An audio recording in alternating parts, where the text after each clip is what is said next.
తెలంగాణ మంత్రి పొంగులేటి శ్రీనివాసరెడ్డి మరో ఏక్నాథ్ షిండే అవుతారు అంటూ సంచలన వ్యాఖ్యలు చేశారు గాదే ఇన్నయ్య.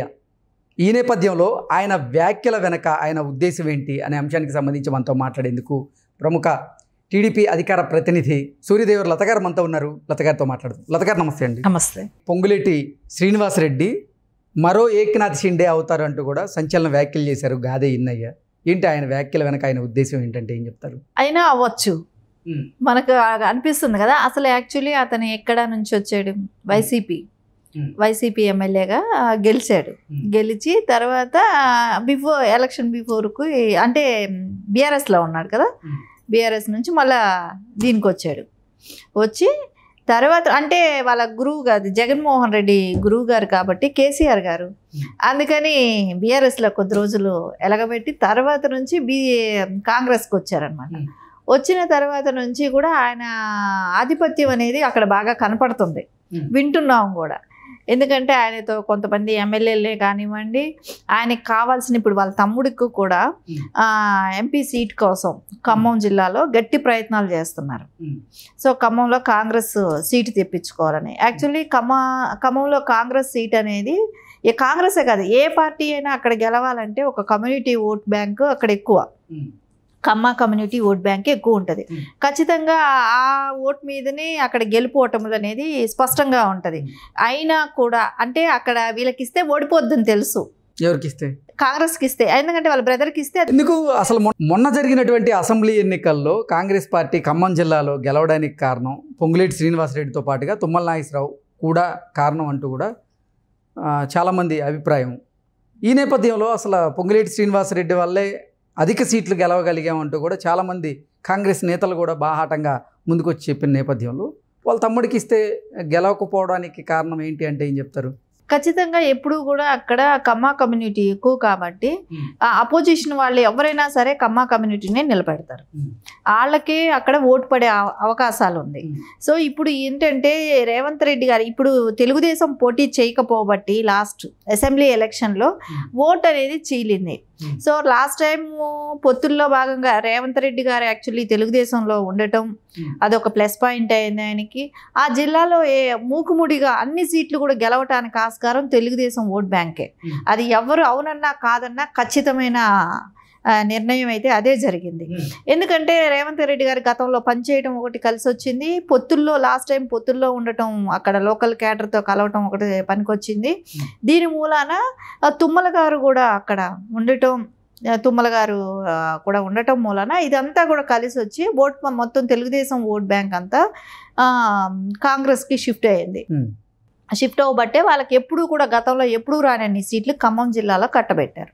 సో ఇప్పుడు పొంగులేటి గారిని అలా తెలుగుదేశం క్యాడర్ తీసుకుంటుందా? సో ఆయనకి ఒకవేళ క్యాస్ట్ పరంగా వాళ్ళు ఏమైనా ఉంటుంది అనుకుంటే ఇంపాసిబుల్. అక్కడ పొంగులేటి గారు వాళ్ళ బ్రదర్ గెలిచే ఆస్కారమే లేదు.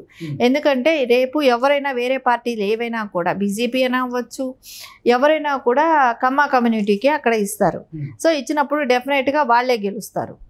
ఈయన ఏంటంటే ఓడిపోతామని తెలిసినా కూడా వీళ్ళ ఆధిపత్యం కోసం పొంగులేటి గారు వాళ్ళకి టికెట్ కావాలని గట్టిగా ట్రై చేస్తున్నారు.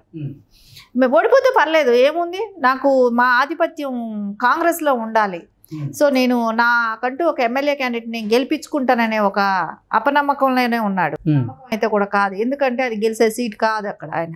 సో అందుకని ఆయన నేను గెలుస్తాను, నేను ఇచ్చేసుకుంటాననే దీనిలో ధోరణిలో వెళ్తున్నాడు. అలా గెలిచి మన పార్టీ ఓడిపోతే ఆయనకేం నష్టం? రేపు పొద్దున జంప్ అయిపోతే అవ్వచ్చు కదా. సో ఆయన పక్క ఎంపీలు ఉన్నారు, ఎమ్మెల్యేలు ఉన్నారు అంటున్నారు. ఎంతమంది ఆ టైంకి వస్తారో కూడా తెలియదు. అసలు అంటే మొన్న జరిగినటువంటి అసెంబ్లీ ఎన్నికల కంటే ముందే భారతీయ జనతా పార్టీ పెద్దలతో పొంగులేటి శ్రీనివాసరెడ్డి గారు కొన్ని ఒప్పందాలు చేసుకున్నారని, ఆ ఒప్పందంలో భాగంగానే ఆయన కాంగ్రెస్ పార్టీలో చేరారని, కాంగ్రెస్ పార్టీలో ఇప్పుడు రేపు జరగబోతున్నటువంటి లోక్సభ ఎన్నికల తరువాత ఆయన కాంగ్రెస్ పార్టీలో గెలిచినటువంటి ఎమ్మెల్యేల్లో కొంతమందిని, ఎంపీల్లో కొంతమందిని తీసుకొని ఆయన మళ్ళీ భారతీయ జనతా పార్టీలోకి వెళ్తారు అంటూ కూడా గాదే ఇన్నయ్య సంచలనమైనటువంటి వ్యాఖ్యలు చేశారు. ఆయన యొక్క ఆ ఉద్దేశం ఉండొచ్చు, పొంగులేటి గారికి కాన్ఫిడెంట్, ఓవర్ కాన్ఫిడెంట్ ఉండొచ్చు. కానీ ఉన్నా కూడా అక్కడ తుమ్మల గారు లాంటి వాళ్ళు, రేణుకా చౌదరి గారు లాంటి వాళ్ళు స్ట్రాంగ్ అయిన లీడర్స్ ఉన్నారు కాబట్టి అక్కడ ఎక్కువ ఇంపాక్ట్ వాళ్ళదే ఉంటుంది. పొంగులేటి గారు కొత్తగా వచ్చిన కాంగ్రెస్లో చేరిన ఎమ్మెల్యే కాబట్టి ఆయనకు అవకాశం అనేది పెద్దగా నమ్మకపోవచ్చు. అంటే ఆయన అనుకోవచ్చు నేను తీసుకెళ్ళగలను, నా బలం ఉందని. రేపొద్దున ఆయనతో ఎంతమంది వెళ్తారనేది కూడా ఒక ఆలోచించాల్సిన విషయం.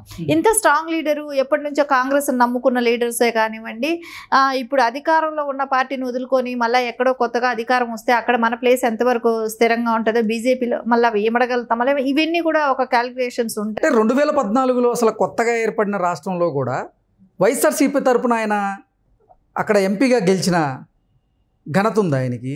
అలాంటిది అంటే రేపు రానున్నటువంటి ఎన్నికల్లో ఆయన ప్రభావం ఉండదు అనడం ఎంతవరకు కరెక్ట్ అంటారు? ఖచ్చితంగా ఉండే అవకాశం కూడా ఉండదు. ఎందుకో తెలుసండి, బీజేపీ కూడా అందుకే ఆలోచించి ఇది వరకు మేము పొత్తులో లేము, సో ఇప్పుడు బీజేపీతో పొత్తులో ఉన్నాము కాబట్టి బీజేపీ కూడా అక్కడ క్యాండిడేట్ని కమ్మా క్యాండిడేట్కి ఇచ్చే అవకాశాలు ఉంటాయి. ఆల్రెడీ బీఆర్ఎస్ కూడా కమ్మా క్యాండిడేట్కి అక్కడ అనౌన్స్ చేసింది. సో కాంగ్రెస్ కమ్మాకి ఇస్తే పోటీ వీళ్ళ ముగ్గురులోనే ఉంటుంది, కాకుండా పొంగులేటి గారికి ఇస్తే అవకాశమే లేదు గెలిచే అవకాశం. వాళ్ళు ఎటు పక్కన అంటే బీఆర్ఎస్ అనే పార్టీ లేదు కాబట్టి ఖమ్మంలో బీజేపీకి వెళ్ళే అవకాశాలు కూడా ఉంటాయి. ఎందుకంటే ఒక రకమైన సామాజిక వర్గం అక్కడ ఎక్కువ, వాళ్ళ ఓట్ బ్యాంక్ ఎక్కువ కాబట్టి ఎవరైతే వాళ్ళ క్యాండిడేట్ ఉంటారో వాళ్ళకి, ఎందుకంటే ఎక్కడా కూడా వాళ్ళ క్యాండిడేట్ ఒక్క ఎంపీ స్థానంలో కూడా లేరు కాబట్టి ఆ సామాజిక వర్గానికి ఒక్కటే సీట్ వచ్చిందని అన్నప్పుడు ఖచ్చితంగా వాళ్ళకే వాళ్ళు సపోర్ట్ చేసుకుంటారు. అది మనకి ఎప్పుడు కూడా పొంగులేటి గారి విషయంకి వస్తే వాళ్ళ బ్రదర్ కూడా ఇది వరకు అంత యాక్టివ్ పాలిటిక్స్ కాదు, సో ప్రజల్లో అంతా ఉన్న వ్యక్తి కూడా కాదు కాబట్టి అవకాశమే లేదండి. ఎందుకంటే ఇప్పుడు అక్కడ స్ట్రాంగ్ అంటే పొంగులేటి శ్రీనివాసరెడ్డి కాంగ్రెస్ పార్టీకి అన్యాయం చేయడు, రేవంత్ రెడ్డికి షాక్ ఇవ్వడు, ఆయన మరో ఏక్నాథ్ షిండేగా మారడు అంటారా? మారాలని ఈయన ప్రయత్నించవచ్చు, కానీ ఆయన వెనకాల ఎంతమంది వెళ్తారో తెలియదు కదా. ఈయన ట్రై చేస్తాడు, ఎవరైనా నేను అక్కడికి వెళ్తే నన్నే సీఎం క్యాండిడేట్ అంటాడు, అలాంటి నాకు హోమ్ మినిస్టర్ ఇస్తాడు, ఇట్లాంటి కళలు ఉంటాయి కాబట్టి. ఆల్రెడీ ఇక్కడ మినిస్టర్ ఇచ్చారు, ఆయనకు అవకాశం లేదు వెళ్ళాల్సిన అవసరం, ఇక్కడ మినిస్టర్ ఇచ్చారు కదా సరిపోతుంది. కానీ ఇంతకంటే సీఎం ఇస్తే వెళ్ళాలని ఆశ రావచ్చేమో, నన్ను సీఎం చేస్తారేమో అనే ఒక ఆశతో వెళ్ళొచ్చు, కానీ వెళ్ళే వాళ్ళైతే ఉండరు. అందుకే కదా రేవంత్ రెడ్డి గారు కూడా అతి జాగ్రత్తతోనే ఇప్పుడు బీఆర్ఎస్ నుంచి వచ్చే వలస ఎమ్మెల్యేలందరినీ కండువాలు మార్చేస్తున్నారు. సో వాళ్ళ జాగ్రత్త కూడా వాళ్ళు పడుతున్నారు కదా. సో పొంగులేటి గారికి ఎలాంటి ఛాన్స్ వస్తుందో మీరు ఒకసారి ఆలోచించండి. ఆయన ప్రయత్నం చేయొచ్చు, ఎవరైనా ఎవరి ప్రయత్నాలైనా చేస్తారు కాబట్టి ఆయన అనుకున్నది అయితే సక్సెస్ అవుతుంది అనేది అయితే మటుకు నమ్మకం లేని విషయం. అంటే గాదే ఇన్నయ్య గారి వ్యాఖ్యల్ని అంత సీరియస్గా తీసుకోవాల్సిన అవసరం లేదంటారా? సీరియస్గా తీసుకోవచ్చు. ఎట్లా అంటే ఈయన చేసే ప్రయత్నం పొంగులేటి గారు చేస్తారు, చెయ్యరనే అనట్లేదు, చెయ్యొచ్చు, కానీ ఆ ప్రభావం కాంగ్రెస్ పార్టీ మీద ఉండదంటారు. సో ఎందుకంటే ఆల్రెడీ ఇతను కూడా బీఆర్ఎస్ నుంచి ఎమ్మెల్యేలు తీసుకుంటున్నారు కాబట్టి ఈయన కూడా బలం పెంచుకునే ప్రయత్నంలో ఉన్నారు కదా రేవంత్ రెడ్డి గారు కూడా. అలాంటప్పుడు ఇక్కడ నుంచి ఒకవేళ ఈయన ఎంతో కొంతమందిని తీసుకెళ్ళి ఫుల్ఫిల్ చేయడానికి బీఆర్ఎస్ నుంచి వచ్చిన వాళ్ళు ఆల్రెడీ తయారవుతున్నారు కాబట్టి ఖచ్చితంగా అలాంటి ప్లాన్ అయితే సక్సెస్ అవ్వదని చెప్తున్నా. ఓకే అండి, థ్యాంక్ యూ సో మచ్.